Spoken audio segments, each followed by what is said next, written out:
ప్రస్తుతం పుష్ప 2 గురించి జరుగుతున్న చర్చలు అందరికీ తెలిసిందే. సోషల్ మీడియాలో పుష్ప 2 మీద Allu Arjun fans full positive గా ఉంటే మిగిలిన వారు మాత్రం తప్పులించుకుంటూ ఉన్నారు.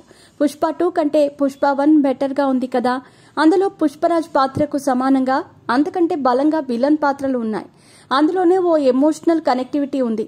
పుష్ప 2లో కేవలం పుష్పరాజ్ మాత్రమే కనిపించాడు, బలమైన విలన్ కూడా లేకుండా పోయాడంటూ ఇలా పోల్చుతూ వచ్చారు.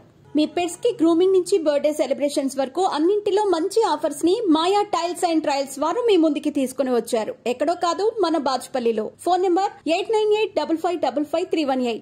పుష్ప 2 కోసం మొదట్లో వదిలిన గ్లిమ్స్ తోనే కదా హైప్ వచ్చింది. బుల్లెట్ గాయాలు తగిలాయంటూ పుష్పని చూస్తే పులి కూడా 2 అడుగులు వెనక్కి వెళ్లిందంటూ చూపించిన గ్లిమ్స్ తోనే సినిమా మీద మరింత అంచనాలు పెరిగాయి. ఆ సీన్ ఉంటుందేమో అని సినిమాకు వెళ్లిన ఆడియన్స్ నిరాశపడ్డారు. అసలు కథను చాలా మార్చాడని, ట్రైలర్లో చూపించిన సీన్లు కూడా సినిమాలో లేవని అంతా విమర్శిస్తూ ఉన్నారు. అసలు ఈ రెండో పార్టులో సరైన కథ కూడా లేదు కదా, మొదటి పార్టే బాగుందంటూ ఇలా కామెంట్లు వస్తున్నాయి. దీంతో అనసూయ రంగంలోకి దిగింది. అసలు ఇలా ఎందుకు పోల్చుతున్నారు? సీక్వెల్ అంటే కంటిన్యూ అని కదా, మీరు మొదటి పార్టుతో ఎందుకు పోల్చుతున్నారు?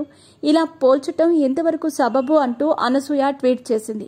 ఈ ట్వీట్ మీద కూడా చర్చలు జరుగుతున్నాయి. మీరు ఇలా ట్వీట్ వేసి ఇంకా డ్యామేజ్ చేస్తున్నారా అని కొందరు. అసలు ఈ రెండో పార్ట్లో కథ ఎక్కడుందండి? బలమైన విలనిజం కూడా లేదు కదా, మొదట్లో వదిలిన గ్లిమ్స్లోని సీన్లు కూడా లేవు కదా అంటూ నిలదీస్తున్నారు. ఇలా పుష్ప 2 మీద నెగటివ్ కామెంట్స్ వినిపిస్తున్నా కూడా కలెక్షన్లు మాత్రం తగ్గేదేలే అంటున్నాయి. మొదటి రోజే 294 కోట్లు కొల్లగొట్టింది. మరి రెండో రోజు ఎంతవరకు రాబడుతుంది, ఎంత తగ్గుతుంది అన్నది చూడాలి. ఇక చాలా చోట్ల రేట్లు తగ్గించినట్టుగా సమాచారం అందుతోంది. మరి ఈ లెక్కన కలెక్షన్లు పెరుగుతాయా లేదా అన్నది చూడాలి.